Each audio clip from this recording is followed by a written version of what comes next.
Chaque matin, bien avant que les bureaux ne s'éveillent, Claire Moreau poussait son chariot de nettoyage à travers les couloirs encore plongés dans le silence. Âgée de 27 ans, elle travaillait depuis 3 ans pour l'une des plus grandes entreprises de technologie de Lyon. Un géant aux bâtiments de verre et d'acier où les décisions se prenaient loin des regards des employés de base. Elle n'y appartenait pas vraiment, mais elle y trouvait un rythme, un repère. Et dans ce monde glacé, elle avait appris à devenir invisible. Son uniforme gris, toujours impeccablement repassé, ne disait rien de la personne qu'elle était.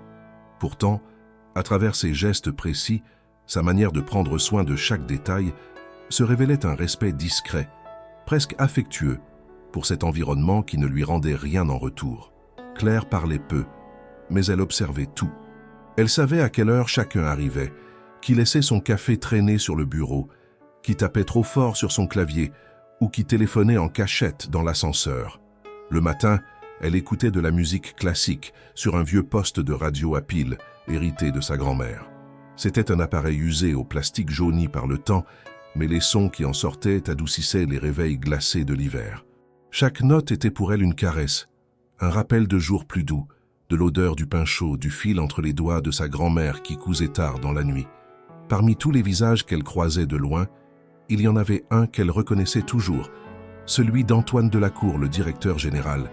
Grand, toujours en costume bleu nuit, il marchait vite, le regard fixé devant lui, comme s'il cherchait toujours à rattraper quelque chose. Il n'avait jamais croisé son regard. Il ne l'avait jamais vu. Pas vraiment. Et pourtant, Claire connaissait ses habitudes. Il arrivait souvent peu avant 8 heures du matin, saluait brièvement la réception, se dirigeait directement vers l'ascenseur privé qui menait au dernier étage. Il buvait son café noir sans sucre. Une fois, elle avait même entendu un extrait de son discours au nouveau cadre, pendant qu'elle nettoyait un couloir adjacent. Une voix assurée, grave, portée par une éloquence froide et maîtrisée. Claire n'avait jamais nourri de rêves irréalistes. Elle vivait dans un petit appartement du quartier de la Guillotière, pas loin du Rhône, entourée de livres d'occasion et de souvenirs cousus dans la toile d'un quotidien modeste. Ses journées étaient rythmées par des horaires stricts, des gestes mécaniques et une solitude choisie. Elle écrivait parfois dans un vieux carnet de longues lettres à personne, des pensées qu'elle n'osait pas dire à voix haute. Mais ce matin-là, un détail inattendu brisa la monotonie. Alors qu'elle s'apprêtait à commencer son circuit habituel, elle trouva un objet posé sur son chariot. C'était une enveloppe, épaisse, de couleur ivoire, ornée d'un sceau doré en relief. Le logo de l'entreprise, stylisé, que seuls les documents les plus officiels arboraient. Sur le devant, son nom, Claire Moreau, écrit à la main dans une calligraphie élégante. Elle resta figée un instant, le cœur battant plus vite que de raison. Ce n'était pas une erreur. Elle vérifia autour d'elle, mais le couloir était vide. Les néons vibraient faiblement au plafond, et seule la lueur bleutée des écrans de veille troublait l'obscurité. Les mains tremblantes, elle ouvrit l'enveloppe. À l'intérieur, un carton épais, luxueux, encadré de dorures discrètes. Une invitation. Claire lut et relut chaque mot, comme si son esprit refusait d'y croire. Elle était conviée à la grande soirée annuelle de l'entreprise. L'événement tant attendu, où les directeurs, les partenaires étrangers, les hauts responsables venaient parader dans des tenues de gala, entre champagne et musiciens à cordes.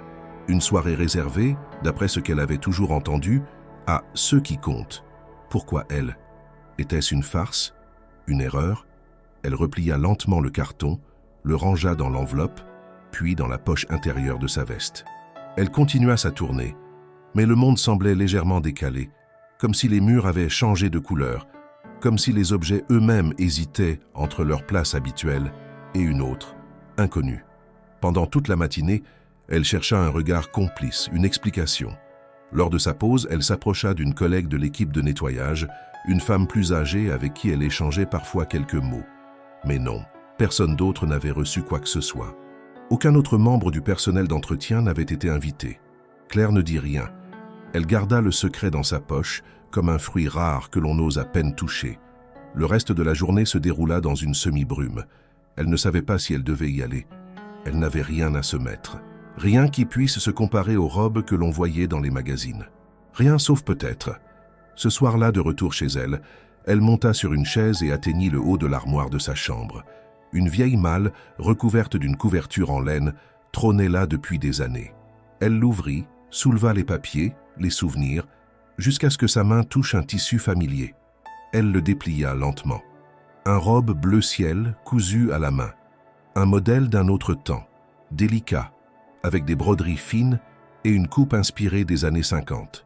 C'était sa grand-mère qui l'avait confectionné jadis, pour un bal qu'elle n'avait jamais pu fréquenter. Elle l'avait gardé, en espérant qu'un jour, elle servirait à quelqu'un qu'elle aimait. Claire caressa doucement le tissu et pour la première fois depuis longtemps, elle sourit. Elle irait à cette fête. Le lendemain matin, Claire arriva au travail plus tôt que d'habitude. Elle avait à peine dormi. L'enveloppe dormait encore dans la poche intérieure de sa veste, comme un secret qu'elle redoutait d'avoir rêvé. Mais elle était bien là, lisse, solide, officielle. Elle l'a relue une fois de plus dans les vestiaires, avant de ranger soigneusement l'invitation dans un sac zippé. Le texte était clair. Elle était conviée à la soirée annuelle de l'entreprise qui aurait lieu dans 3 jours, dans l'immeuble principal, transformé pour l'occasion en un décor de gala, tenue formelle exigée. Présence souhaitée dès 19 h. Le nom de Claire Moreau figurait seul sur la carte sans ambiguïté. Elle sortit du vestiaire, le cœur battant, et croisa une de ses collègues de l'équipe de nettoyage, Élodie, une femme bavarde et bienveillante, toujours prompte à commenter les derniers potins de la société. Claire attendit un moment de solitude pour l'interroger avec la plus grande prudence. « Dis-moi, tu as entendu parler des invitations pour la fête annuelle ?» demanda-t-elle, la voix posée. Élodie leva les yeux au ciel en ricanant. « Oh que oui, les cadres en parlent depuis des semaines. Un grand buffet, de la musique, du champagne. Mais nous, tu sais, on n'a jamais été conviés à ce genre de choses. Pourquoi? Tu penses qu'on pourrait y aller un jour ?» Claire hésita, pesant chaque mot. « Je crois que j'ai reçu une invitation, » murmura-t-elle. Élodie la dévisagea, interloquée. L'expression sur son visage trahissait l'incrédulité. « Une invitation? Officielle? De la direction? Tu es sûre ?» Claire hocha la tête, sortit l'enveloppe de son sac, l'attendit discrètement. « Je ne comprends pas. Je pensais à une erreur. Mais tout semble vrai. » Élodie lut attentivement, fronça les sourcils, puis souffla, bouche bée. « Eh bien, c'est incroyable. Personne, je dis bien personne du personnel de nettoyage n'a jamais reçu ça. Jamais. Tu sais ce que ça veut dire. Tu vas être la seule de notre équipe là-bas. Ce ne sera pas juste une fête. Ce sera un spectacle. Des robes, des costumes, des discours. Tu es sûre de vouloir y aller ?» Claire haussa les épaules, mal à l'aise. « Je ne sais pas. Je n'ai rien à me mettre. Je ne saurais même pas comment me comporter. » Elle ne parla pas de la robe. Pas encore. C'était une promesse intime, un lien secret entre elle et une époque révolue. Elle voulait d'abord être certaine. La journée se poursuivit, rythmée par les tâches habituelles, mais tout semblait flotter autour d'elle. Les bips des imprimantes, le bourdonnement des ordinateurs, même les bruits de pas sur le carrelage paraissaient plus lointains. Les cadres passaient sans la regarder, comme toujours. Mais maintenant, Claire savait qu'elle portait en elle quelque chose d'inattendu, d'improbable. Un fil avait été tiré et elle ne savait pas encore ce qu'il dévoilerait. Le soir venu, en rentrant chez elle, elle monta à nouveau sur la chaise branlante de sa chambre et ouvrit la malle. Cette fois, elle prit le temps d'étaler la robe sur son lit. Le bleu était légèrement fané, mais la coupe était élégante, pleine de charme. Les broderies à la main sur le col, les boutons nacrés dans le dos, la ceinture fine à nouer à la taille, chaque détail respirait le soin et l'amour. Elle se souvenait du jour où sa grand-mère lui avait parlé de cette robe, cousue pour un bal d'après-guerre auquel elle n'avait jamais pu assister, faute de moyens.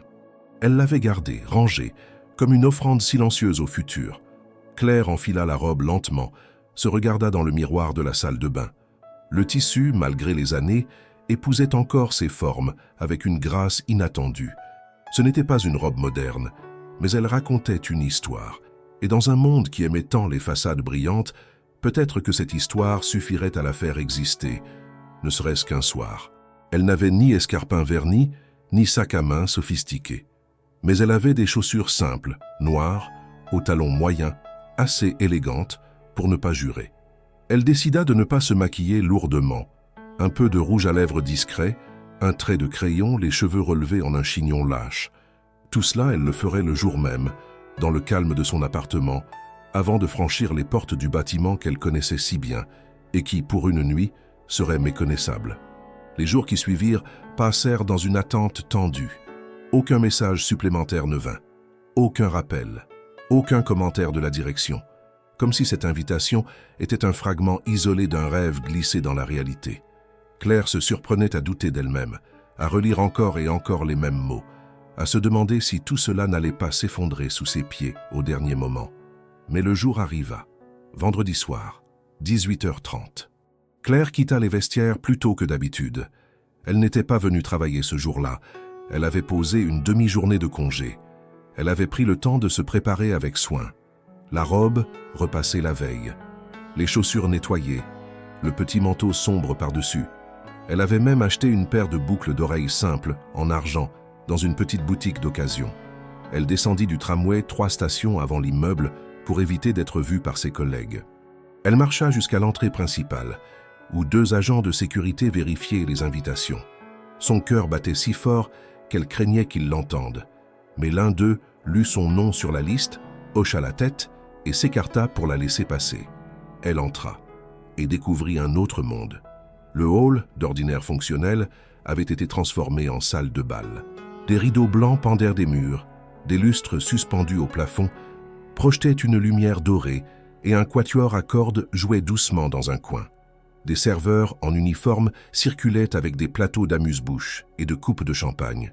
Les invités discutaient en petits groupes, vêtus de tenues somptueuses, souriants, confiants, comme s'ils n'avaient jamais douté d'y appartenir. Claire, elle, se tenait à l'entrée, figée. Son regard balayait la pièce, tentant de trouver un endroit où se poser, un recoin où reprendre son souffle. Personne ne semblait la reconnaître, ou plutôt, personne ne savait qui elle était, et cela la rassurait, un peu. Mais à l'autre bout de la salle, un homme détourna le regard de ses interlocuteurs pour la fixer. Il venait de voir une femme entrer, vêtue d'une robe d'un autre temps, dont la silhouette se détachait de tout le reste. Ce regard était celui d'Antoine Delacour, et sans savoir pourquoi, sans encore comprendre ce qu'il voyait exactement, il s'interrompit en pleine phrase. Quelque chose dans la présence discrète de Claire venait d'ébranler l'équilibre maîtrisé de sa soirée. Antoine Delacour était en pleine conversation avec un groupe d'investisseurs étrangers lorsque son regard s'était instinctivement tourné vers l'entrée. Il avait capté un mouvement subtil, une silhouette différente, une dissonance visuelle dans un océan de conformisme. Son esprit, habitué à la précision et à l'analyse rapide, mit quelques secondes à comprendre ce qui l'avait perturbé. Ce n'était pas la couleur particulière de la robe ni la coiffure sobre de la femme qui venait d'entrer, mais plutôt l'ensemble, une élégance sans prétention, une grâce qui ne semblait pas chercher l'attention et pourtant en recevait toute. Claire avançait lentement, ses pas mesurés, le regard cherchant une place où elle ne gênerait personne. Elle ne se tenait pas droite par arrogance, mais par nécessité, celle de ne pas trahir sa nervosité. La robe bleu ciel semblait flotter légèrement autour d'elle, comme une relique vivante d'un autre siècle, et pourtant, elle ne paraissait pas déplacée dans ce décor contemporain. Elle ne portait aucun bijou ostentatoire, pas de talons vertigineux, pas de sac griffé. Elle portait quelque chose de plus rare, une forme d'authenticité qui échappait aux codes habituels. Antoine ne put s'empêcher de s'éloigner doucement de la discussion, feignant un besoin de respirer ou de prendre un verre. Il traversa la salle avec une assurance feutrée, contournant les groupes de convives, saluant brièvement ceux qu'il croisait, mais gardant les yeux fixés sur cet inconnu au regard clair. Elle ne semblait pas le voir, ou peut-être faisait-elle exprès de ne pas le regarder. Lorsqu'il arriva à sa hauteur, il hésita une fraction de seconde avant de l'aborder. Il ne voulait pas paraître intrusif, mais la curiosité était trop forte. Il s'arrêta à quelques pas d'elle. « Bonsoir », dit-il d'une voix posée. « Je ne crois pas vous avoir déjà vu ici. » Claire sursauta légèrement, puis se tourna vers lui. Elle le reconnut immédiatement, bien sûr. Tout le monde savait qui il était. Mais elle prit une seconde pour répondre, ajustant son ton pour masquer son trouble. « C'est normal, je ne suis jamais invité à ce genre d'événement. » Il la regarda, intrigué. Son visage ne lui était pas familier. Il connaissait la plupart des cadres, au moins de vue, mais elle, non. Et pourtant, quelque chose en elle lui était étrangement familier, pas dans ses traits, mais dans son attitude, dans cette manière d'être présente sans s'imposer. « Vous travaillez dans quel département ?» demanda-t-il, tentant de comprendre. Claire hésita un court instant, puis répondit simplement « Je fais partie de l'équipe de nettoyage, depuis 3 ans. » Un silence s'installa, léger, presque imperceptible, mais suffisant pour trahir la surprise d'Antoine. Il ne laissa rien paraître sur son visage, mais ses pensées s'accéléraient. Comment cela était-il possible? Qui avait décidé de l'inviter? Et surtout, pourquoi n'avait-il jamais remarqué sa présence auparavant? « Je vois, » répondit-il enfin, en s'éclaircissant la gorge. « Eh bien, permettez-moi de dire que vous portez cette robe avec beaucoup d'élégance. Elle est unique. » Claire baissa légèrement les yeux, un sourire discret aux lèvres. « Merci. C'était la robe de ma grand-mère. Elle l'avait cousue elle-même. Je ne pensais jamais avoir l'occasion de la porter. » Antoine hocha la tête, impressionné. Ce n'était pas une anecdote banale, et elle ne l'avait pas dite comme une excuse, mais comme un fait, avec dignité. Cela changeait de l'éloquence creuse à laquelle il était habitué. « Et qu'est-ce qui vous a décidé à venir alors ?» poursuivit-il. « L'invitation. Je l'ai reçue par surprise. Je croyais à une erreur. Puis je me suis dit que peut-être ce serait ma seule chance de voir ce monde de plus près. » Il la regarda attentivement. Pas de fausse modestie, pas de ressentiment non plus. Juste une franchise tranquille. Il avait l'impression d'écouter quelqu'un qui ne jouait aucun rôle, ce qui, dans ce milieu, relevait presque de l'anomalie. Avant qu'il ne puisse répondre, une collègue de Claire, chargée du service durant la soirée, passa non loin d'eux. En reconnaissant Claire, elle s'arrêta brièvement. « Tu es venue alors ?» lança-t-elle avec un ton mi-sarcastique, mi-surpris. Claire hocha la tête, polie. La femme lança un regard rapide à Antoine, puis s'éclipsa avec un sourire ambigu. « Certains ici vont parler, » glissa Claire, presque pour elle-même. Antoine répondit sans hésiter « Laissez-les parler. Ce n'est pas leur présence qui rend cette soirée intéressante. » Il y eut un court silence, puis il se pencha légèrement. « Est-ce que je peux vous offrir un verre ?» Claire accepta un peu surprise. Ils se dirigèrent ensemble vers le buffet, Antoine s'assurant qu'elle ait ce qu'elle voulait. Il ne jouait pas un rôle, il ne faisait pas semblant. Il voulait simplement prolonger cette conversation, comprendre qui elle était. Une fois leur verre en main, ils s'éloignèrent de la foule, trouvant un coin un peu plus tranquille, près des baies vitrées qui donnèrent sur la ville.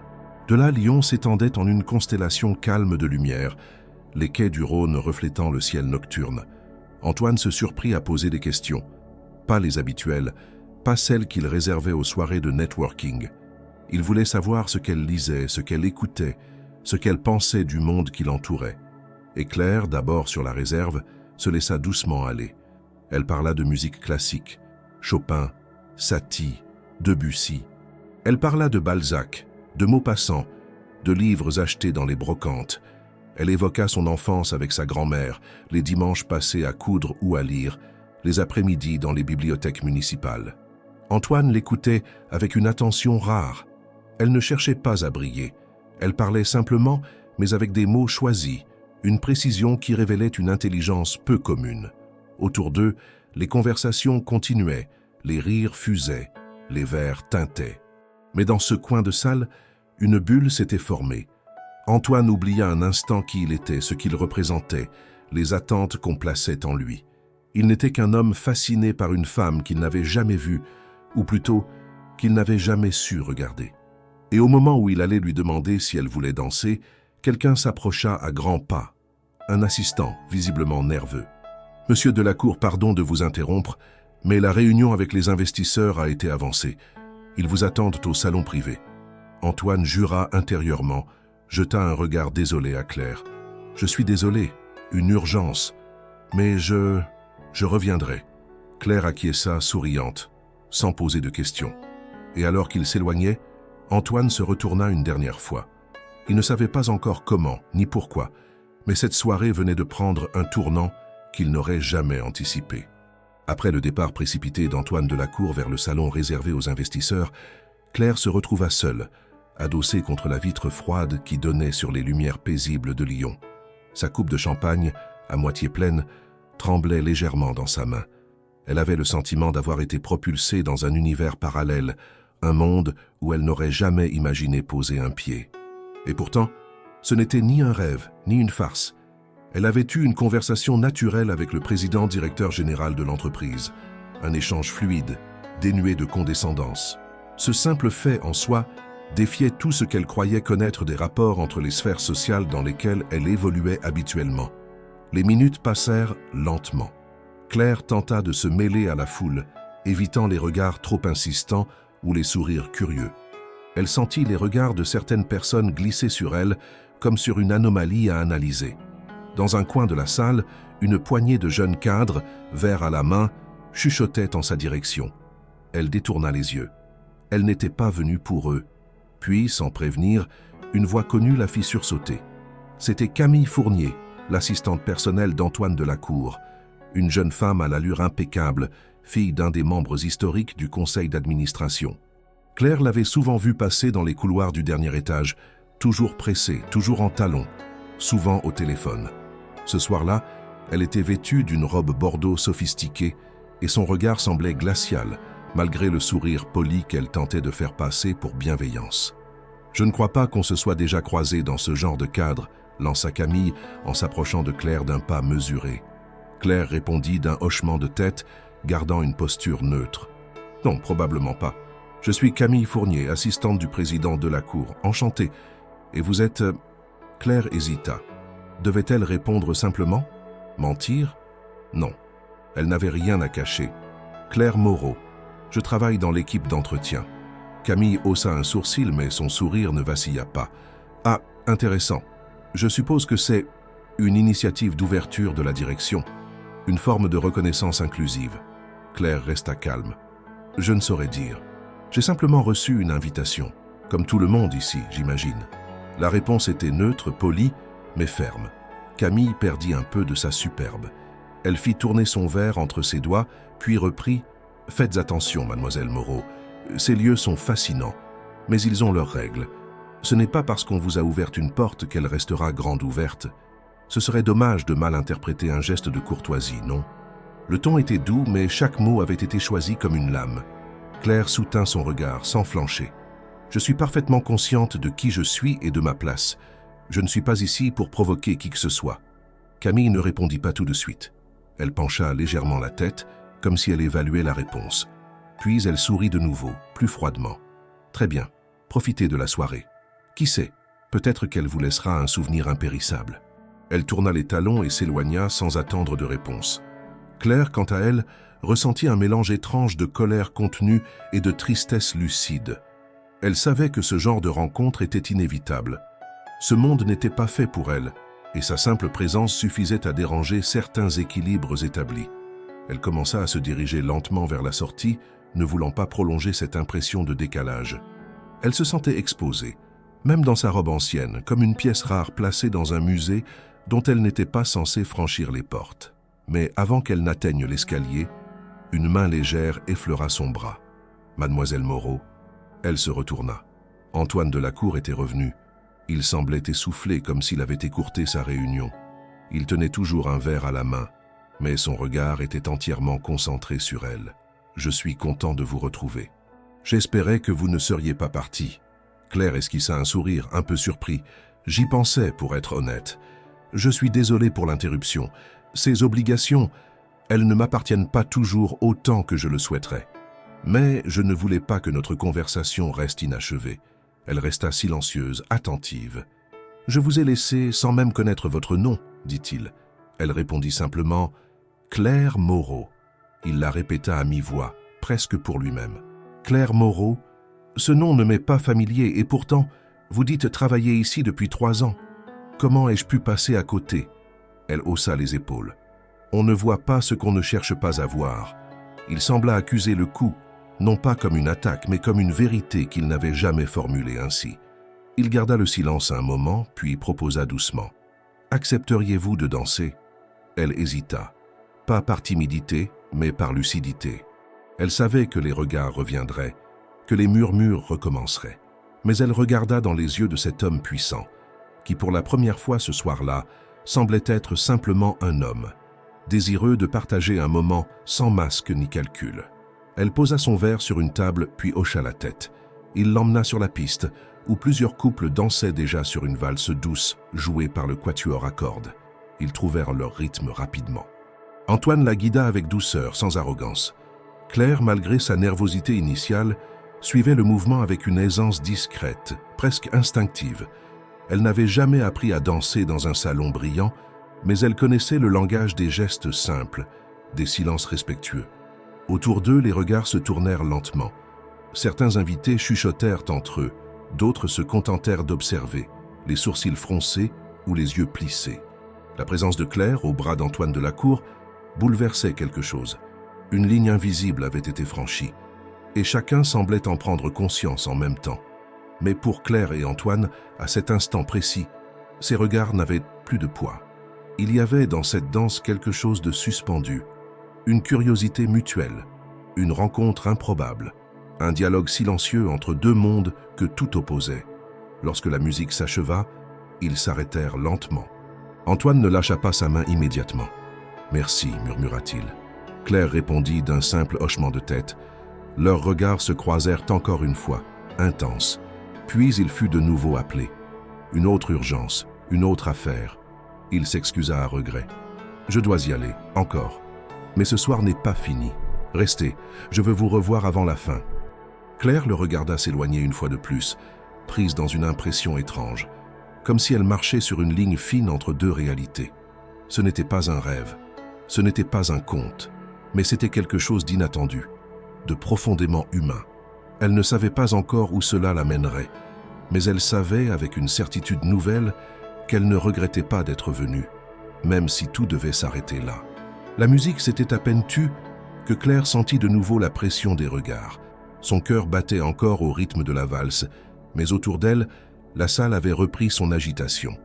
Les conversations avaient recommencé, mais quelque chose avait changé dans l'atmosphère, comme si la danse qu'elle venait de partager avec Antoine avait déplacé une pierre maîtresse invisible. Elle s'éloigna discrètement de la piste, croisant au passage un groupe d'hommes en costume sombre qui la dévisageaient à peine voilée. L'un d'eux, un cadre du service juridique qu'elle reconnaissait de vue, se pencha vers un collègue et murmura quelque chose en désignant Claire du menton. Elle détourna le regard. Ce n'était pas nouveau pour elle. Elle avait l'habitude d'être observée, mais rarement avec autant d'insistance. Elle trouva un coin plus tranquille, non loin du buffet, où quelques invités plus âgés discutaient sans prêter attention à ce qui se passait sur la piste. Là, elle put respirer un peu, reprendre le fil de ses pensées. La danse avait été brève, mais suffisante pour semer le trouble dans les codes de cette soirée. Elle n'avait pas prévu cela, elle n'avait pas cherché cela, mais maintenant que c'était arrivé, elle savait que les conséquences viendraient. Un serveur passa avec un plateau. Elle prit un verre d'eau, remercia poliment et ferma un instant les yeux. La robe de sa grand-mère lui collait légèrement à la peau sous la chaleur des projecteurs, mais elle refusait de quitter cet espace. Céder maintenant, ce serait leur donner raison. Elle n'avait rien fait de mal. Elle avait été invitée, elle s'était présentée, elle avait dansé. Rien de plus. Pourtant, elle sentait l'étau des regards se resserrer. Au loin, Antoine était de nouveau en conversation avec un groupe d'investisseurs allemands.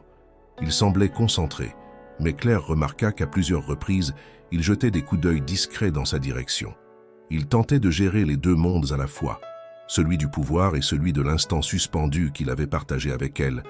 Une voix surgit à sa gauche, familière, mais inattendue. « Alors, tu danses avec le PDG maintenant ?» C'était Thomas, un des jeunes hommes de la maintenance technique. Elle l'avait croisé quelques fois dans les couloirs. Ils s'échangeaient des politesses, parfois des sourires. Ce soir, il portait un costume mal ajusté et une chemise trop large. Il souriait, mais son regard était teinté d'ironie. « Ce n'était qu'une danse, » répondit Claire. « Ah, mais tu sais bien que dans une salle comme celle-ci, une danse n'est jamais juste une danse. Tu fais parler de toi, Claire. » Elle soupira, fatiguée d'avance de devoir se justifier. « Je n'ai rien demandé. J'ai été invitée comme tout le monde. Il m'a adressé la parole, on a échangé quelques mots, puis il m'a proposé de danser. Ce n'est pas un crime. » Thomas hocha la tête, haussa les épaules. « Je dis ça, je dis rien, mais tu sais, certains ici n'aiment pas que les rôles changent. Ils préfèrent que chacun reste à sa place. » Claire le fixa, calmement. « Et toi, tu penses que ma place est où, exactement ?» Il hésita, surpris par sa fermeté. Puis il baissa les yeux. « Je pense que tu fais ce que tu veux, mais fais attention. » Claire ne répondit pas. Elle le regarda s'éloigner, un peu penaude. Elle n'avait jamais voulu attirer l'attention, mais elle comprenait maintenant que dans ce monde-ci, la simple présence d'une femme de ménage dans une soirée mondaine suffisait à devenir un symbole ou un problème. Elle décida de quitter la salle principale pour prendre un peu l'air. En longeant un couloir latéral, elle tomba sur une porte ouverte menant à une terrasse extérieure. Quelques personnes fumaient ou prenaient l'air en silence. Elle se glissa dans un coin reculé, loin de la lumière directe. De là, elle pouvait observer la ville de Lyon étendue sous elle, les ponts éclairés, les toits endormis. Elle respira profondément. L'air frais lui fit du bien. Elle repensa à la soirée, à l'enveloppe, à la robe, à la danse.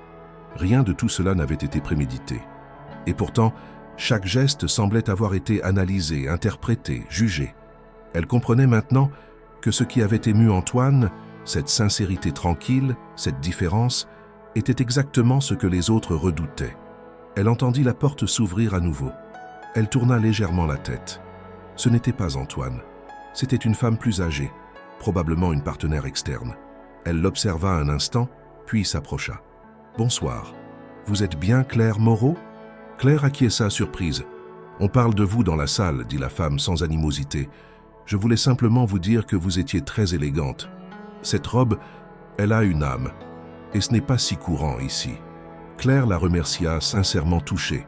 La femme sourit, but une gorgée de son verre, puis s'éloigna sans autre commentaire. Ce bref échange, inattendu, lui redonna un souffle d'assurance. Lorsqu'elle retourna dans la salle principale, la musique avait changé. Un groupe jouait maintenant un morceau de jazz plus rythmé. Les conversations battèrent leur plein. Antoine n'était plus visible dans l'immédiat. Claire resta en retrait, écoutant, observant. Elle ne savait pas s'il reviendrait vers elle, mais une chose était certaine. Même s'il ne revenait pas, elle ne regrettait rien. Une heure passa, puis une autre. Au moment où elle s'apprêtait à quitter la fête discrètement, le cœur lourd mais digne, un serveur l'intercepta avec un mot écrit à la main. Elle le prit, perplexe. « Ne partez pas, je vous cherche. » Ah, elle serra le papier dans sa main, respirant lentement. Elle n'était pas invisible, plus maintenant. Et tandis qu'elle attendait de voir s'il tiendrait parole, elle réalisa que quelque chose en elle avait changé.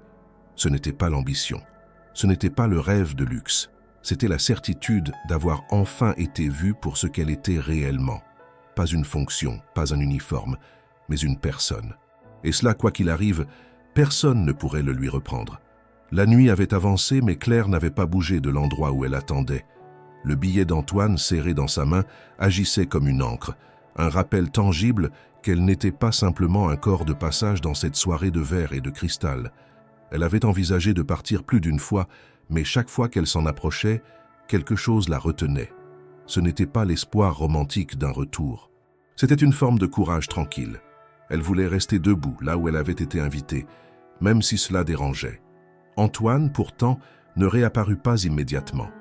Et Claire, malgré son calme apparent, sentait en elle se tisser une tension sourde, presque physique. Les regards s'étaient faits moins insistants, mais l'ambiance avait changé subtilement. Elle comprenait maintenant ce que signifiait réellement l'expression « faire parler d'elle ». Il ne s'agissait pas de compliments. Il s'agissait de spéculations, de doutes, de jugements silencieux qui prenèrent la forme de sourires forcés et de politesses glacées. Elle se rendit au buffet, désormais moins fréquenté, pour prendre un verre d'eau. Elle tentait de garder les mains occupées, de s'ancrer dans une réalité physique. C'est alors qu'elle sentit une présence derrière elle. Elle se retourna et croisa de nouveau Camille Fournier. Cette fois, l'air de façade avait disparu. Il n'y avait plus de sourire. Juste un regard dur, contrôlé, et une posture calculée. « Tu comptes rester ici encore longtemps ?» demanda-t-elle d'un ton bas mais ferme. Claire haussa un sourcil. « Est-ce que je dérange ?» Camille ne répondit pas tout de suite. Elle semblait mesurer chacune de ses paroles. Puis elle reprit avec une voix moins douce que lors de leur première rencontre. « Tu sais ce que tu fais, n'est-ce pas? Ce que tu essaies de provoquer ?» Claire resta silencieuse. Elle ne voulait pas entrer dans le jeu. « Ce genre de manœuvre, ça marche peut-être ailleurs, mais ici, les gens ont de la mémoire. Tu peux tromper Antoine une soirée, mais pas le reste du conseil. Tu crois vraiment que quelqu'un comme lui va... » Quoi? Changer tout son monde pour une femme de ménage? Cette fois, Claire répondit, la voix basse mais ferme. « Je n'essaie de tromper personne. Je n'ai rien demandé. C'est vous tous qui supposez, qui imaginez. Moi, je suis venu parce qu'on m'a invité. » Camille s'approcha davantage, brisant presque la distance personnelle. « Il ne s'agit pas de ce que tu fais, il s'agit de ce que tu représentes. Tu déranges, Claire. Et dans des milieux comme celui-ci, les gens qui dérangent finissent de toujours par payer. » Puis elle tourna les talons, sans laisser à Claire la moindre possibilité de répondre. Le coup n'était pas violent, mais il était précis. Il était fait pour piquer, pour faire douter, pour provoquer une fissure. Claire resta seule un moment, tentant de maîtriser le tumulte intérieur. Elle savait que Camille disait vrai sur un point, elle dérangeait. Mais cela ne signifiait pas qu'elle avait tort d'être là. C'est à ce moment qu'un responsable de l'événement vint à sa rencontre, l'air gêné tenant une petite enveloppe. « Mademoiselle Moreau, quelqu'un m'a demandé de vous remettre ceci. » Elle prit l'enveloppe, l'ouvrit. Ce n'était pas un message personnel. C'était un carton de remerciement, imprimé mécaniquement, indiquant que sa présence à l'événement était désormais notée et que les invités pouvaient prendre congé à leur guise. Un message banal, mais dans le contexte, il semblait lourd de sous-entendus. Claire comprit que le ton de la soirée venait de changer officiellement. Elle replia le carton, le rangea dans son sac, puis se dirigea vers la sortie. Elle ne voulait pas fuir. Elle voulait partir en maintenant la tête haute. Elle ne verrait pas Antoine ce soir, malgré le billet. Il avait été accaparé, pris dans ses obligations, et elle, malgré les promesses implicites, ne ferait pas partie du récit de cette nuit. Du moins, pas de celui raconté le lendemain autour des tables de direction. Le hall était déjà moins animé. Certains invités partaient, d'autres restaient pour les derniers verres. Elle passa entre eux comme une ombre discrète, saluant d'un signe de tête ceux qui la regardaient encore. Personne ne la retint. Le lendemain, elle se réveilla fatiguée, mais sans regret. Elle replia soigneusement la robe de sa grand-mère, la rangea dans sa boîte d'origine et retourna à sa routine. Elle retrouva l'anonymat des couloirs matinaux, le cliquetis familier du chariot de nettoyage, les bureaux encore vides, les lumières crues. Mais quelque chose avait changé. Lorsqu'elle ouvrit son casier dans les vestiaires, un papier plié en deux tomba à ses pieds. Elle le ramassa, curieuse. Ce n'était pas une note administrative. C'était un mot manuscrit écrit à l'encre noire d'une écriture masculine et soignée. « Je suis désolé de ne pas vous avoir revu. J'aimerais qu'on se parle à nouveau dans un autre cadre si vous acceptez. » Ah, pas d'adresse, pas de numéro, pas de signature complète. Juste cette initiale et cette invitation voilée. Claire resta un instant immobile, le mot dans les mains. Ce n'était pas un ordre, ce n'était pas une obligation. C'était une ouverture, fragile, discrète, inattendue. Elle ne répondit pas immédiatement. Elle termina sa journée comme les autres, nettoyant, balayant, croisant des regards qu'elle n'interprétait plus avec innocence. Mais le soir venu, chez elle, elle sortit un de ses carnets, écrivit une réponse brève, sans formule affective, sans sous-entendu. Une réponse sincère, simple, où elle disait qu'elle acceptait de le revoir tant que ce n'était pas en tant que supérieur et subordonné, mais simplement en tant que deux personnes capables de se parler à égalité. Le lendemain matin, elle laissa la lettre dans la boîte courrier du secrétariat de la direction. À partir de ce jour, elle croisa Antoine plus souvent dans les couloirs. Il n'était plus confiné au dernier étage. Il descendait plus souvent, prétendait s'intéresser au fonctionnement des différents services. Il échangeait quelques mots avec des employés qu'il n'avait jamais regardés auparavant. Mais chaque fois qu'il passait à proximité de Claire, leurs regards se croisaient brièvement, silencieusement, comme deux aimants qui savaient désormais qu'ils existaient dans le même champ. Mais dans les étages supérieurs, cette nouvelle dynamique ne passait pas inaperçue. Des discussions commençaient à s'organiser. Des réunions privées se tenaient à huis clos. Les mots « relations inappropriées »,« image de l'entreprise »,« ligne hiérarchique » circulaient avec insistance, et tandis que l'on préparait des stratégies, des arguments, des moyens de contrôle, une décision allait être prise à huis clos. Une décision qui, sans que Claire le sache encore, menaçait directement son poste et ceux de toute son équipe. Depuis qu'il avait reçu la lettre manuscrite de Claire, Antoine Delacour avait commencé à ressentir un déplacement discret mais puissant dans sa propre routine. Ses journées, jusque-là parfaitement chronométrées, se trouvaient désormais ponctuées de gestes plus spontanés. Il descendait plus souvent aux étages inférieurs de l'entreprise, d'abord avec un prétexte quelconque, un suivi de projet, une visite d'inspection, mais il finissait toujours par ajuster son parcours de façon à croiser Claire. Leurs échanges étaient courts, rarement plus de quelques phrases. Il s'agissait d'un bonjour un peu plus long que d'habitude, d'un sourire dans un couloir, d'une question posée sur le ton de la conversation banale. Pourtant, chacun de ces moments avait une densité singulière, comme s'il participait à la construction d'un dialogue invisible qui s'approfondissait sans éclat.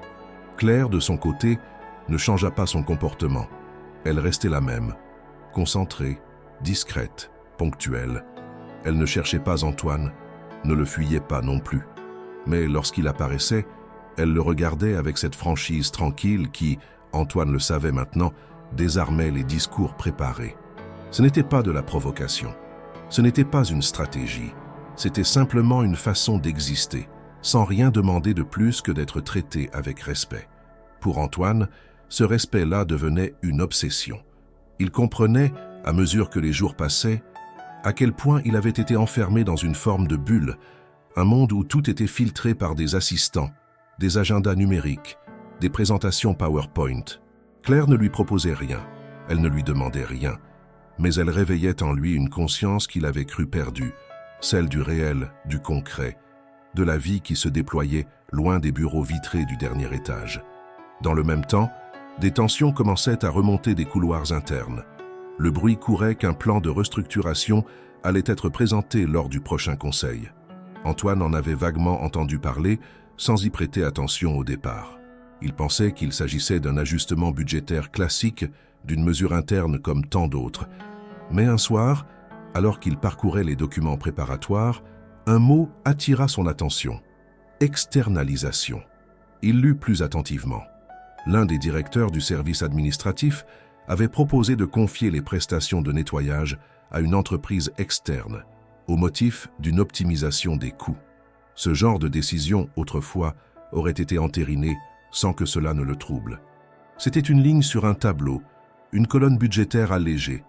Mais désormais, ce mot externalisation prenait un tout autre visage, celui de Claire, celui de ses collègues silencieuses, invisibles, qui entraient et sortaient du bâtiment sans jamais figurer sur les photos de l'entreprise.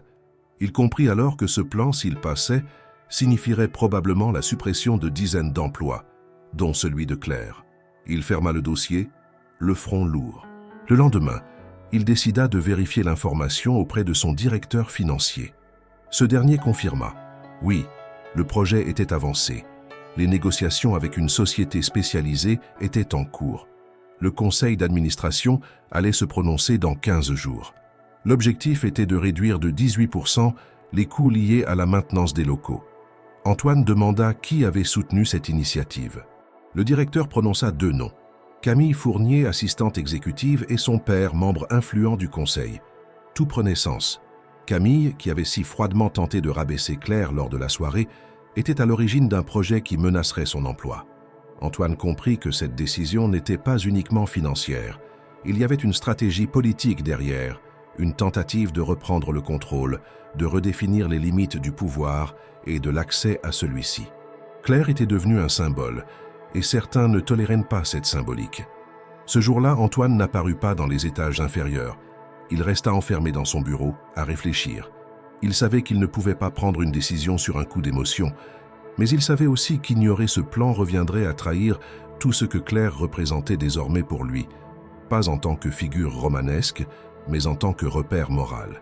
Pendant ce temps, Claire entendit les premiers murmures parmi ses collègues. Dans le vestiaire, Élodie lui confia que quelque chose se tramait. Un superviseur avait laissé entendre qu'un changement de prestataire était imminent. Les plus anciennes murmuraient des craintes. Certains plaisantaient pour conjurer la peur, mais l'ambiance était lourde. Claire ne dit rien, mais au fond d'elle, elle pressentait que ce qu'elle avait perçu dans les regards, dans les mots de Camille, dans les absences d'Antoine, était en train de prendre forme. Le lendemain, elle le vit brièvement. Il passait dans le hall d'entrée, accompagné de 2 cadres. Leur regard se croisa un instant. Il ne s'arrêta pas, ne ralentit même pas, mais ce regard suffisait. Il savait, elle savait, et ce non-dit commença à peser plus fort que les mots. 3 jours plus tard, Claire prit une décision. Elle n'irait pas quémander une réponse, ni attendre que les choses se passent sans réagir.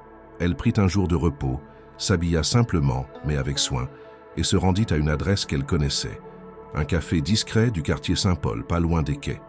Elle y laissa un message au nom d'Antoine Delacour. court, clair, sans émotion superflue. Je souhaite vous parler, non pas en tant que femme, ni en tant qu'employée, mais en tant que citoyenne qui refuse d'être effacée. Je vous y attendrai demain à 17h. Le jour suivant, à l'heure dite, Antoine entra dans le café. Il portait un manteau sombre, sans cravate, les traits tirés. Claire était déjà assise, une tasse de thé devant elle, les mains jointes. Il s'assit en face d'elle sans détour, et elle parla la première. « Je sais ce qui se prépare. Je sais que mon poste est menacé. Mais ce n'est pas de moi que je veux parler. C'est de toutes celles et ceux qui, comme moi, font ce que les autres ne voient pas. Nous nettoyons, nous réparons, nous rangeons. Ce bâtiment tient debout parce que nous sommes là. Et pourtant, on s'apprête à nous jeter, comme si notre présence n'avait jamais compté. » Antoine ne répondit pas immédiatement. Il la laissa parler. Elle évoqua les conséquences humaines de l'externalisation, les familles concernées, les vies invisibles mises de côté. Elle ne pleura pas, ne se plaignit pas. Elle exposa les faits avec la clarté d'une femme qui avait appris à ne dépendre de personne. Lorsqu'elle eut terminé, il la remercia, et il promit d'intervenir. Ce n'était pas un geste de compassion, c'était une prise de position. Ce soir-là, Antoine rentra chez lui plus tard que d'habitude. Il avait relu le dossier, passé des coups de fil, convoqué des réunions pour les jours suivants. Il savait que s'opposer au projet lui coûterait quelque chose. Peut-être pas son poste, mais certainement une partie de son confort politique. Mais il avait fait un choix, et désormais, c'était aux autres de décider ce qu'ils allaient en faire.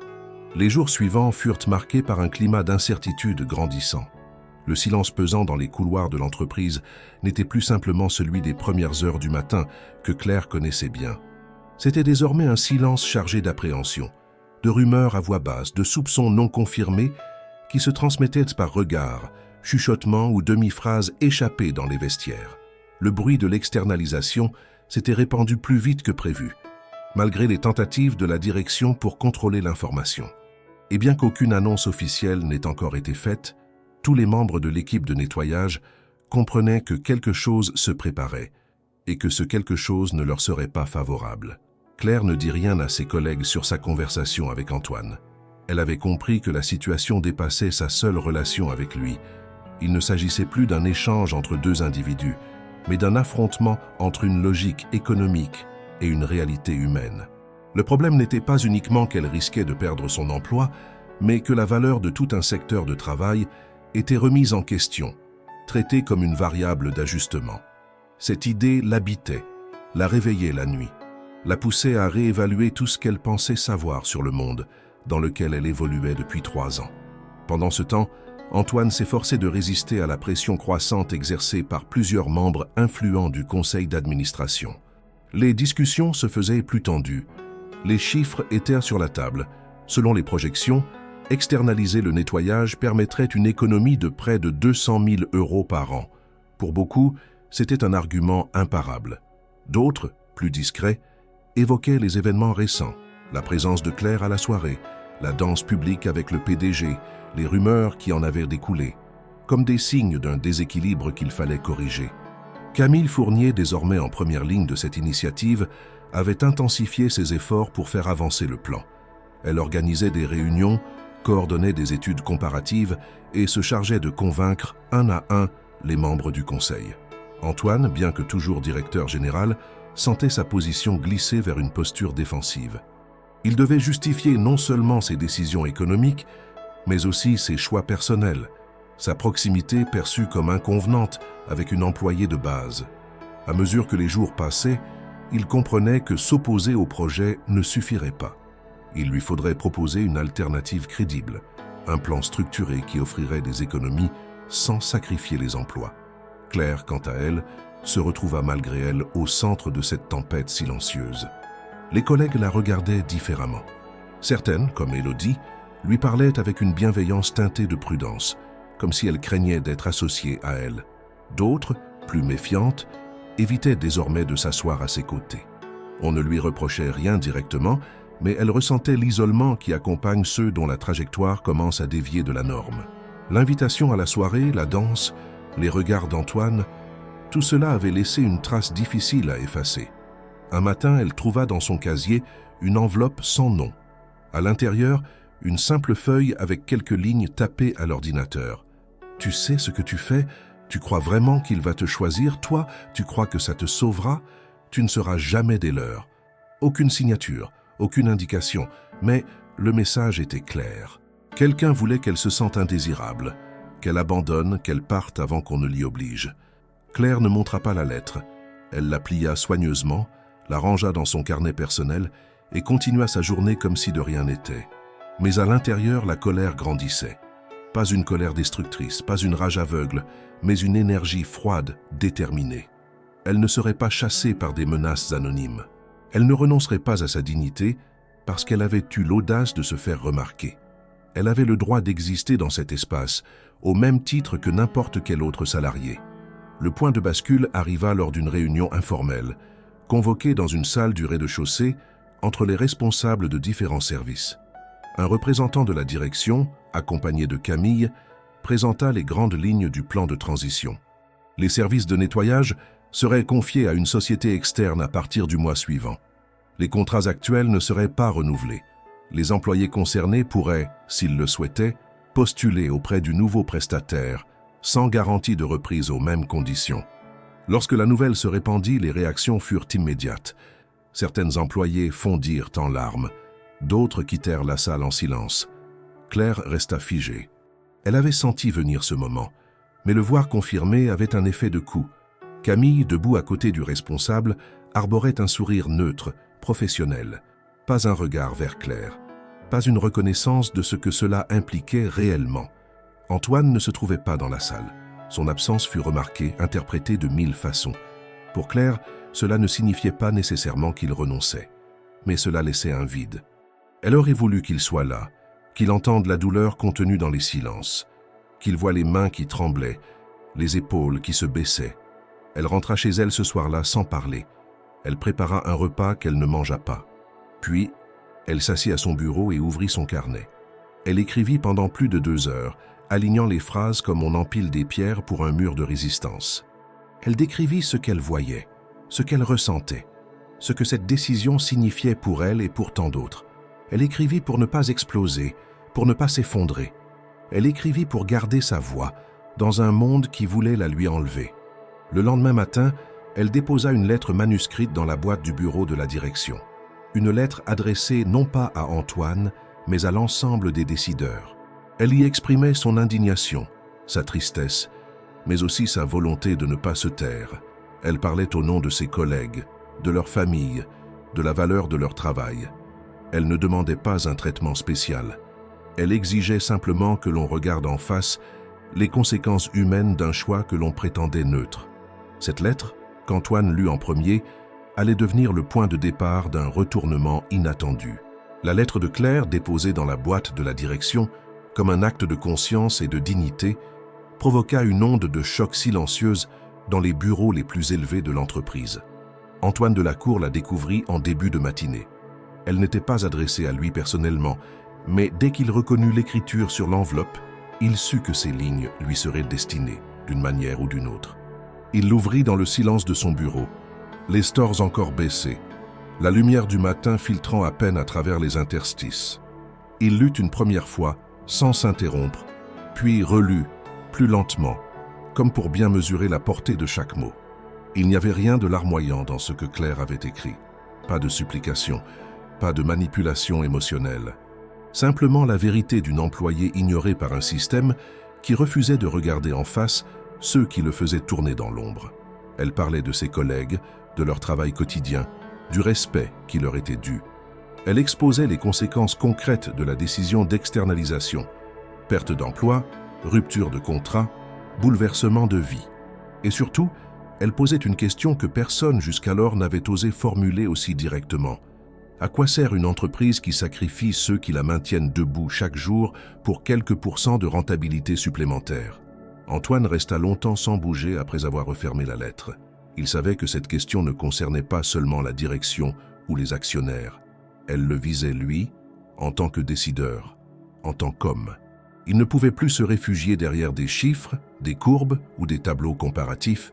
Cette lettre lui imposait de choisir, pas seulement une politique d'entreprise, mais une posture éthique, et il ne pouvait pas prétendre ne pas comprendre. Il convoqua une réunion restreinte dans la journée. Il y invita uniquement les membres du comité exécutif, sans Camille. Il y exposa la lettre en la lisant à haute voix, sans commentaire.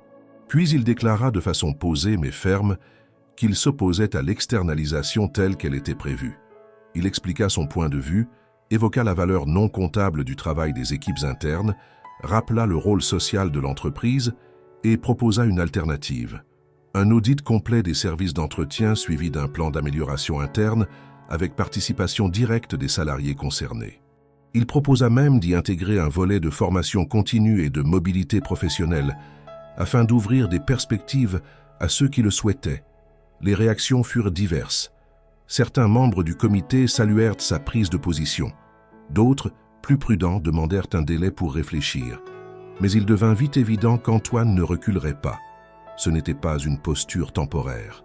C'était un choix ancré dans une conviction personnelle nouvelle, née de ce qu'il avait vu, entendu, ressenti à travers Claire et ses mots. Le lendemain, il envoya une réponse personnelle à Claire, écrite de sa main.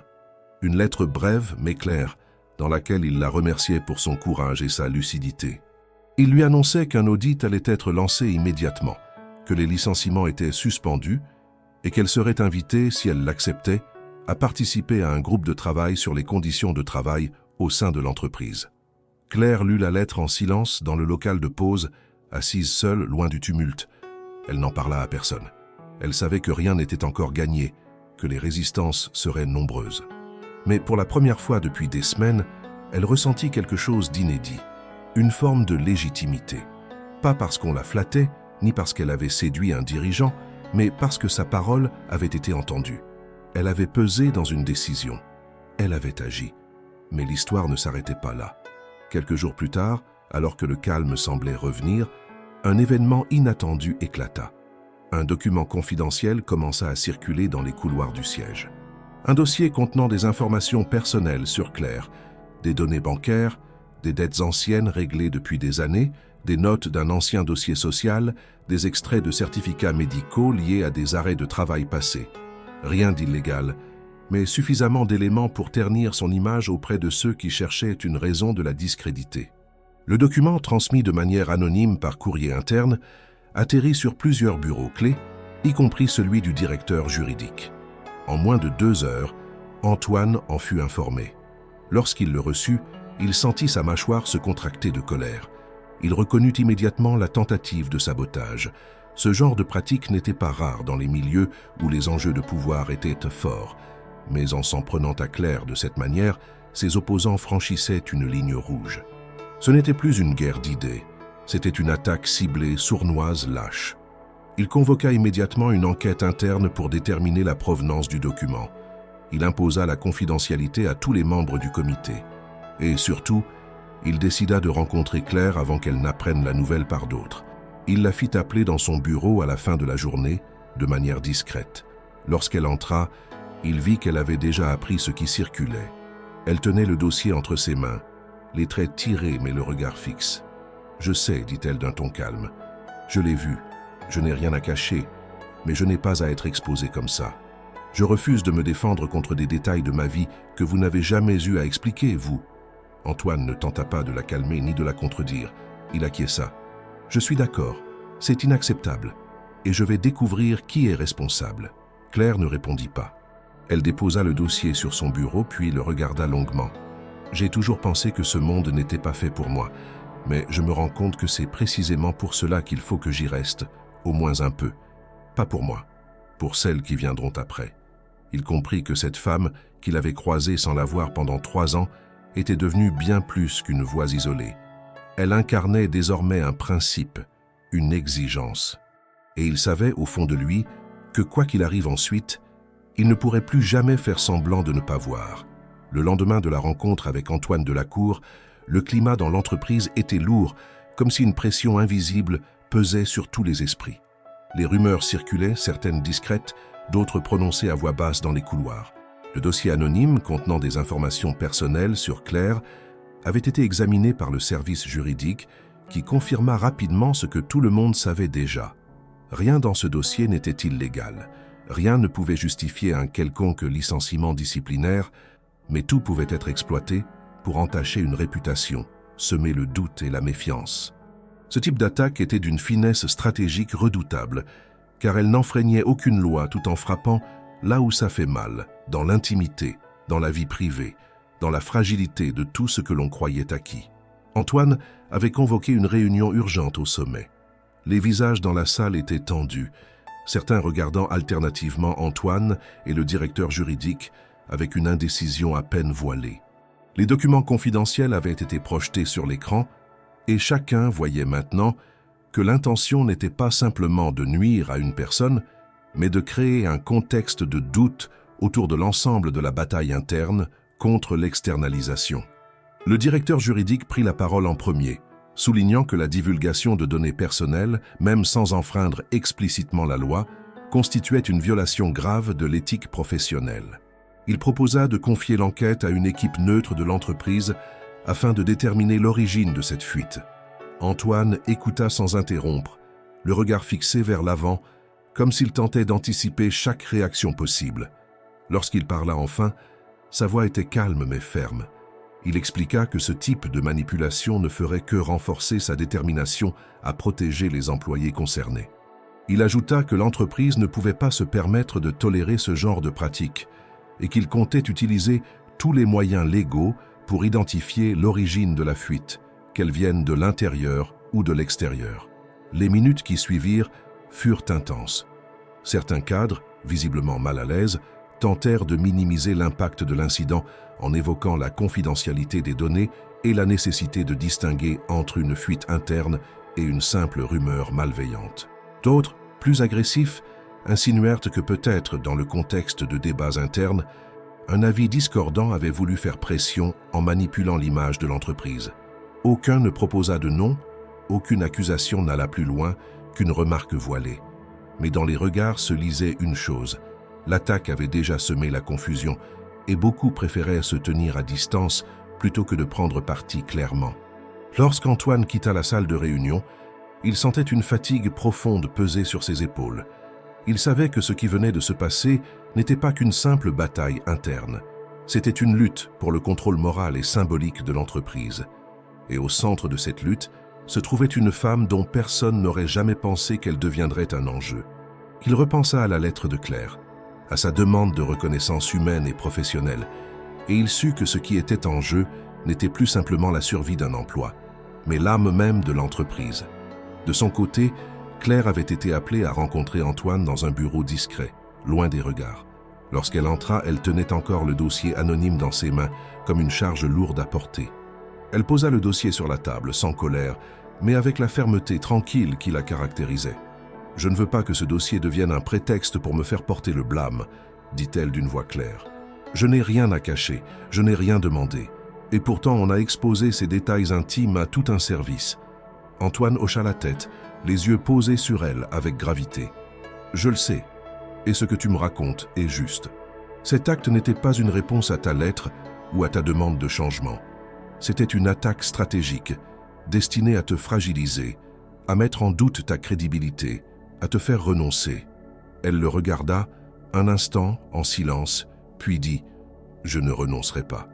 Et même si je devais tout perdre, je ne veux pas que ce soit ma réputation qui serve de monnaie d'échange dans des jeux de pouvoir. » Il comprit la force de ce qu'elle venait de dire. Il n'était pas seulement question de politique interne ou de craindre pour des emplois. Il s'agissait d'un principe fondamental. La dignité humaine ne devait pas être instrumentalisée. « Nous allons faire toute la lumière sur cette fuite, » dit-il. « Et je m'assurerai que l'entreprise prenne position publiquement contre ce genre de pratique. » Elle ne répondit pas immédiatement. Elle se contenta d'un regard franc, presque impassible. Puis elle se leva, posa le dossier sur le coin du bureau et quitta la pièce la tête haute. Les jours suivants, la lutte s'intensifia. L'enquête interne fut officiellement lancée avec la participation du service informatique, du juridique et de plusieurs cadres choisis pour leur impartialité. On passa en revue les accès aux données, les courriels, les conférences internes, les mouvements de dossiers. Chaque piste fut explorée, chaque possibilité envisagée. Mais plus l'enquête avançait, plus il devenait évident qu'il s'agissait d'un acte prémédité, réalisé par quelqu'un qui connaissait les circuits internes et qui savait exactement comment agir sans laisser de traces évidentes. Parallèlement, la pression politique se fit plus forte. Ceux qui soutenaient encore le projet d'externalisation voyaient dans cette polémique une opportunité de faire valoir leurs arguments. Ils proposèrent de communiquer publiquement sur la nécessité de protéger l'image de l'entreprise, d'évoquer la sécurité des données et d'en profiter pour recentrer les efforts sur l'optimisation des coûts. Leur rhétorique était subtile, construite sur l'idée que l'entreprise devait rester concentrée sur son cœur de métier et que les émotions, si légitimes soient-elles, ne devaient pas orienter des décisions économiques majeures. Mais Antoine, fort de sa conviction profonde, contre-argumenta avec force et clarté. Il utilisa la lettre de Claire comme un point d'ancrage. Il souligna que l'entreprise ne pouvait pas se permettre de perdre sa dimension humaine au profit d'objectifs purement financiers. Il rappela que les employés n'étaient pas des lignes budgétaires, mais des êtres humains dont la contribution, directe ou indirecte, était essentielle au fonctionnement quotidien. Il redemanda un audit transparent, avec la possibilité pour les salariés concernés de s'exprimer. Le débat, parfois houleux, culmina lors d'une assemblée générale interne où tous les services furent conviés à entendre les propositions. Antoine prit la parole en premier, exposant sa vision d'une entreprise qui valorise ses ressources humaines, qui reconnaît la complexité des contributions individuelles et qui refuse de sacrifier son intégrité pour des gains immédiats. Puis, dans un geste qui surprit beaucoup, il invita Claire à s'exprimer devant tout le personnel. Elle monta sur l'estrade, non pas avec un sentiment de revanche ou de triomphe, mais avec la même dignité calme qui avait caractérisé chacune de ses lettres et de ses interventions. Elle parla des réalités concrètes du travail de nettoyage, la nécessité de la propreté pour le bien-être des employés, l'importance de la collaboration entre tous les niveaux hiérarchiques et la façon dont chaque tâche, même humble, participe à l'ensemble de l'entreprise. Elle ne demanda pas de faveur ni de traitement spécial. Elle demanda simplement d'être reconnue pour sa contribution, comme tout autre salarié. La salle resta silencieuse pendant son discours, puis les applaudissements commencèrent, d'abord timides, puis plus nombreux, franchissant les lignes hiérarchiques, résonnant comme une réponse collective à la tentative de la réduire au silence. Ce moment marqua un tournant décisif. Les opposants au projet d'externalisation durent revoir leur position, non pas parce qu'ils avaient été convaincus d'un point de vue théorique, mais parce que l'entreprise avait choisi de valoriser l'humanité au cœur de ses décisions. Les arguments purement financiers furent relégués à un second plan, et l'idée d'un audit approfondi gagna en légitimité. Les résultats de cet audit confirmèrent que des améliorations pouvaient être apportées, certes, mais que l'externalisation n'était ni nécessaire ni souhaitable dans les conditions proposées initialement. Au terme de ce long processus, les services de nettoyage restèrent internes, non pas parce qu'ils avaient été défendus par une poignée de dirigeants éclairés, mais parce qu'une majorité d'employés, au-delà des barrières hiérarchiques, avait choisi de reconnaître que chaque contribution compte. Et parce que l'entreprise avait décidé de ne pas laisser une attaque personnelle dicter ses choix.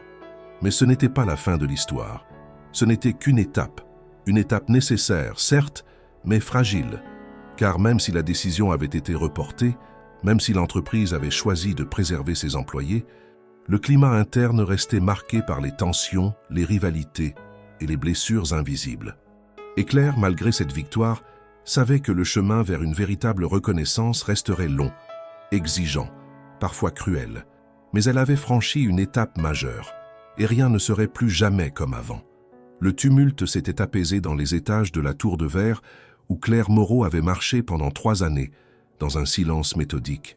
Le projet d'externalisation, suspendu après une mobilisation sans précédent, avait permis à l'équipe de nettoyage de conserver son poste. Une victoire. Claire, pourtant, ne la célébra pas. Quelque chose en elle s'était brisé au moment où ses informations personnelles avaient été exposées, étalées comme des armes entre les mains de ceux qui ne toléraient pas qu'une voix venue d'en bas ose s'élever. Ce n'était pas la peur qui l'habitait désormais, mais un épuisement profond, lucide, froid. Elle n'en parla à personne, ni à Élodie, ni à Antoine, ni à ses autres collègues. Elle vint travailler chaque jour comme à son habitude, exécutant ses tâches avec la même rigueur, la même précision. Mais ses gestes étaient désormais ceux d'une personne qui ferme une porte doucement derrière elle. Elle rangeait les couloirs, nettoyait les vitres, vidait les poubelles. Elle n'avait ni amertume ni colère, juste une détermination muette, inébranlable, à partir dignement, sans bruit. Un vendredi soir, elle ne rentra pas directement chez elle. Elle resta longtemps dans la salle de pause vide, un vieux cahier posé sur ses genoux. Ce cahier, elle le remplissait depuis des années. Ce n'était pas un journal intime à proprement parler, plutôt un assemblage de pensées, d'observations, de réflexions sur le monde qui l'entourait. Elle y écrivait des choses qu'elle n'avait jamais dites, des choses qu'elle pensait et qu'elle savait ne jamais pouvoir formuler autrement. Elle y parlait de la solitude des invisibles, de la manière dont les lieux prennent la forme de ceux qui les ignorent.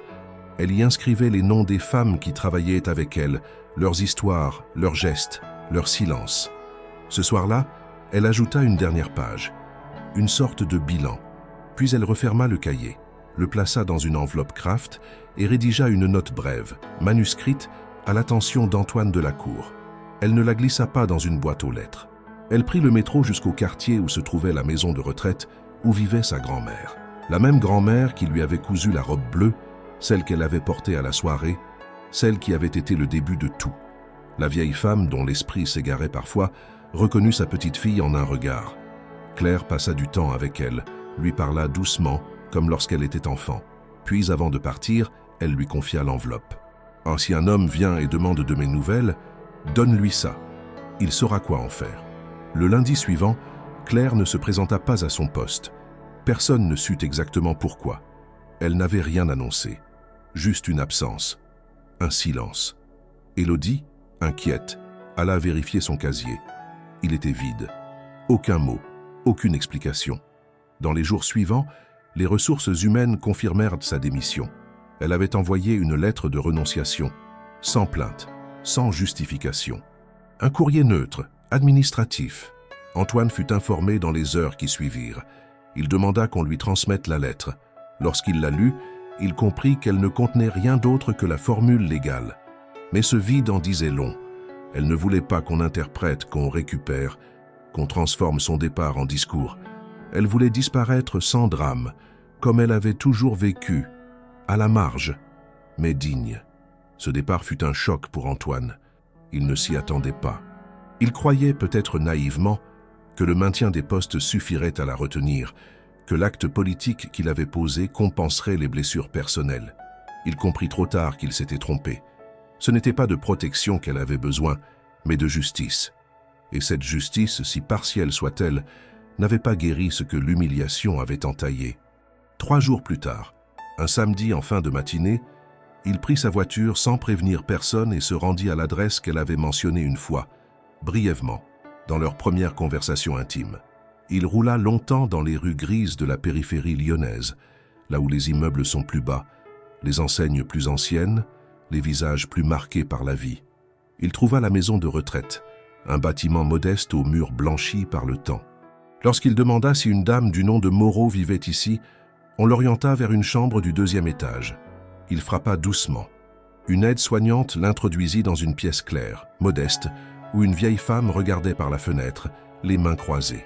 Elle se retourna, l'observa quelques secondes, puis lui tendit l'enveloppe. « Claire m'a dit de vous la remettre, si jamais vous veniez. » Il prit le paquet avec un léger tremblement. Il remercia, sortit dans le couloir, s'assit sur un banc, puis il ouvrit l'enveloppe. À l'intérieur, un carnet usé, relié de cuir, rempli de pages d'écriture fine. Il tourna les pages lentement, découvrant les pensées de Claire, comme on découvre un monde caché sous la surface des choses. Elle y racontait son quotidien, ses observations sur les gens, les lieux, les silences. Elle y parlait des couloirs qu'elle nettoyait, des bureaux qu'elle traversait, des voix qu'elle entendait sans jamais y être invitée. Une phrase, en particulier, frappa Antoine. « Ce n'est pas qu'on nous méprise, c'est qu'on oublie que nous sommes là. Et quand on finit par nous voir, c'est souvent trop tard ou pour les mauvaises raisons. » Il lut pendant des heures. Chaque page était une claque douce, une vérité nue. Il découvrit une pensée structurée, une sensibilité profonde, une lucidité implacable. Elle ne se plaignait jamais. Elle constatait, analysait, comprenait. Et surtout, elle nommait ce que tant d'autres effaçaient. En rentrant chez lui, tard ce soir-là, Antoine ne savait pas encore ce qu'il ferait de ce carnet. Il savait seulement que ces mots ne pouvaient pas rester dans l'ombre. Il contenait quelque chose de précieux, de rare, de nécessaire. Une voix qu'il fallait faire entendre, pas pour rendre hommage, mais pour réparer. Il savait aussi que Claire ne reviendrait pas. Elle avait fait ce qu'elle avait à faire.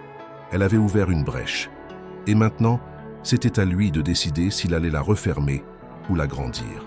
Une semaine après avoir lu le carnet de Claire, Antoine Delacour prit une décision qui surprit autant son équipe que ses détracteurs. Lors de la réunion du lundi matin, il entra dans la grande salle vitrée du dernier étage avec une pochette de cuir à la main, posa son téléphone, ouvrit son ordinateur portable, mais ne lança pas la traditionnelle présentation PowerPoint. À la place, il sortit le carnet de Claire, le posa sur la table de conférence et fit face à ses directeurs. « Ce que j'ai entre les mains n'est pas un rapport, ce n'est pas un dossier d'analyse, ce n'est pas un plan stratégique. Ce sont des pages écrites par l'une de nos anciennes employées. Elle s'appelait Claire Moreau. Elle travaillait dans l'équipe d'entretien et elle a quitté l'entreprise il y a quelques jours. » Les regards se figèrent.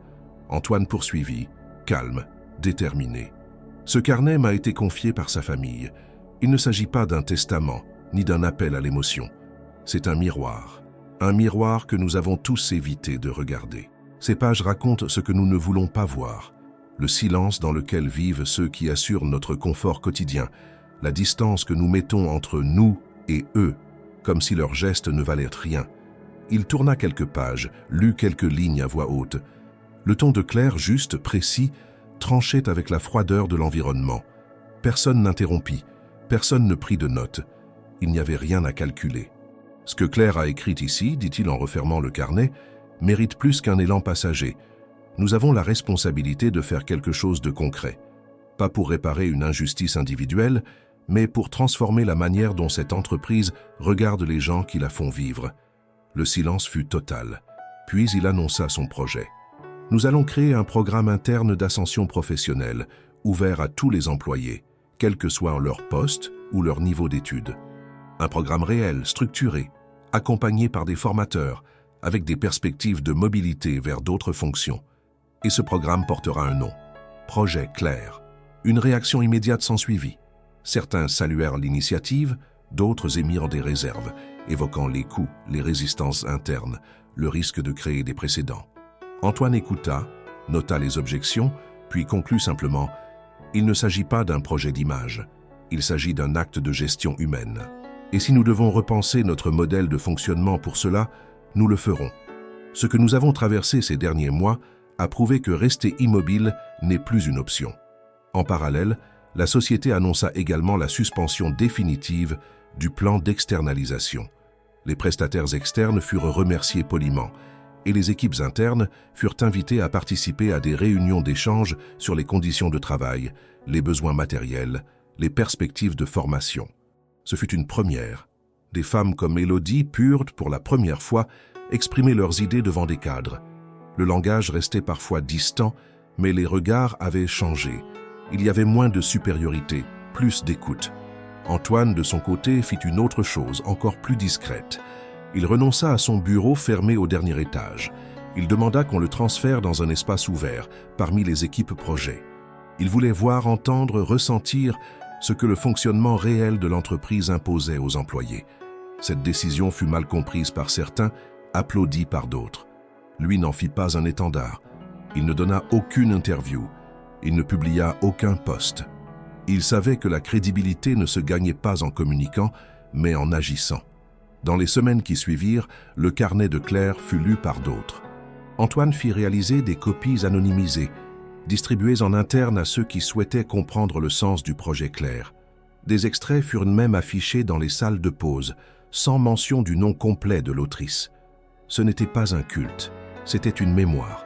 Une manière de ne pas oublier comment une voix pouvait changer une structure. Pendant ce temps, Claire, installée temporairement dans une petite librairie du quartier de la Croix-Rousse, reconstruisait sa routine. Elle avait été engagée à mi-temps pour aider à la gestion du stock, l'accueil des clients, la mise en rayon. Le rythme était calme, modeste, mais le lieu avait une atmosphère familière, faite de pages tournées, de silences habités, de conversations sincères. Elle ne cherchait pas à revenir dans le monde qu'elle avait quitté. Elle n'attendait aucun appel, aucune reconnaissance tardive. Un matin, En triant les arrivages de livres, elle reçut une enveloppe dorée, scellée à la cire. Elle crut d'abord à une erreur. Elle n'attendait rien. L'adresse n'était pas celle de son domicile. Pourtant, son nom y figurait, écrit à la main avec la même calligraphie que celle de l'invitation à la soirée de l'entreprise des mois plus tôt. Elle l'ouvrit avec précaution. À l'intérieur, une lettre simple accompagnée d'un carton d'invitation. Le texte, bref, lui annonçait l'inauguration d'un nouveau centre culturel financé par l'entreprise, en partenariat avec la mairie de Lyon. Le lieu porterait le nom d'Espace Résonance, un espace dédié à ceux et celles dont le travail invisible mais essentiel constitue le socle de toute société. Antoine ne signait pas la lettre. Il n'y avait aucune mention de lui, juste une phrase manuscrite au bas du carton. « Votre voix continue d'éclairer ce que nous avions laissé dans l'ombre. » Claire resta immobile un long moment. Puis, elle plia doucement l'invitation, la glissa dans son sac et reprit son travail. Elle n'avait pas encore décidé si elle irait.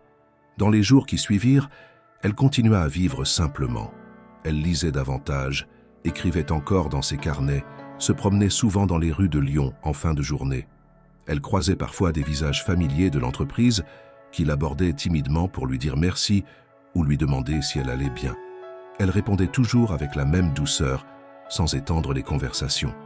Elle ne voulait pas devenir une figure, encore moins un symbole figé. Mais quand le jour de l'inauguration arriva, elle se leva tôt. Elle ouvrit la vieille malle de sa chambre, en sortit la robe bleue, la repassa avec soin, la replia. Elle la posa sur le lit et resta un long moment à la regarder. Elle n'était plus la femme timide qui avait franchi les portes de cette entreprise dans cette même robe. Elle était devenue quelqu'un que le monde avait enfin regardé autrement, même si ce regard avait été arraché à la force de son courage silencieux. Le jour de l'inauguration de l'espace Résonance, Lyon baignait dans une lumière douce et froide. La météo, incertaine la veille, s'était apaisée, offrant un ciel dégagé, sans éclat mais stable. Claire se leva tôt, prépara un café noir sans sucre et s'assit près de la fenêtre de sa petite cuisine. La robe bleu ciel était déjà prête, repassée la veille avec un soin méticuleux. Elle la regarda un instant, comme on observe une relique ayant traversé le temps et les épreuves. Ce n'était plus un vêtement d'occasion. C'était devenu un témoin de son parcours, un fragment de mémoire cousu de fils solides, ayant résisté à tout ce qui aurait pu la faire taire. Elle s'habilla sans précipitation, ni bijoux, ni maquillage excessif. Juste cette robe, ses cheveux relevés simplement, et des chaussures noires bien cirées. Elle marcha jusqu'au lieu de l'événement, prenant volontairement les rues les moins fréquentées, longeant les murs, évitant le tumulte des avenues principales. Elle ne voulait pas arriver avec fracas.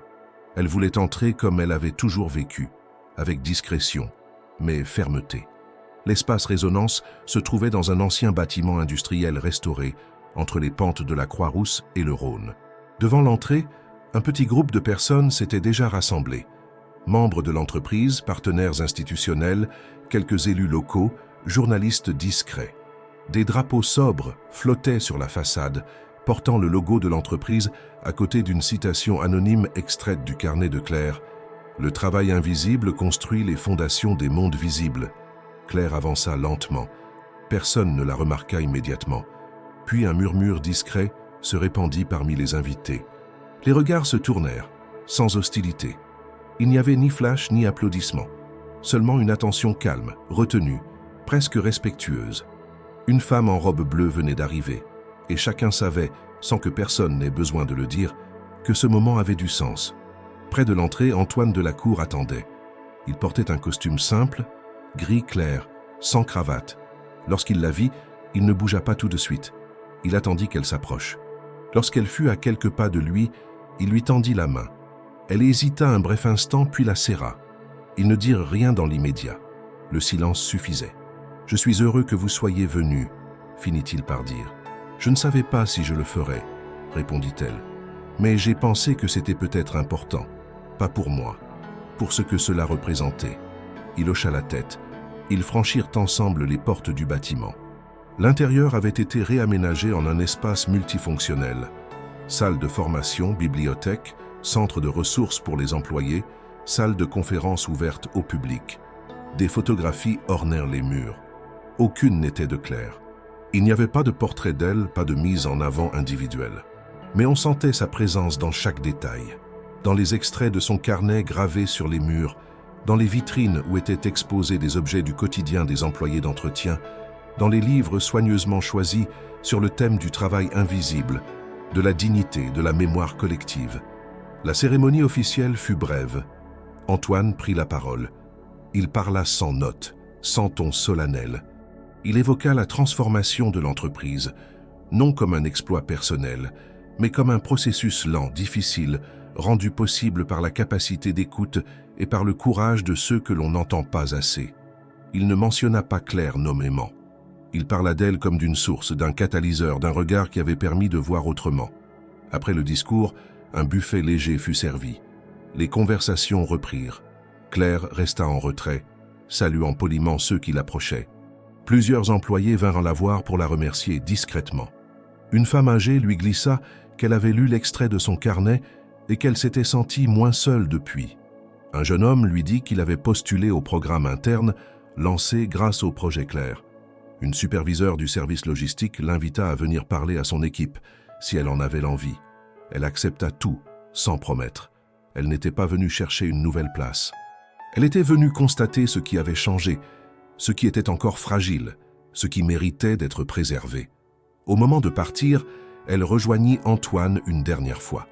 Il se tenait près de l'entrée, les mains croisées derrière le dos, observant la foule avec un air plus apaisé que d'ordinaire. « Je ne reviendrai pas, dit-elle. »« Je sais, répondit-il, mais je suis contente d'avoir vu ça.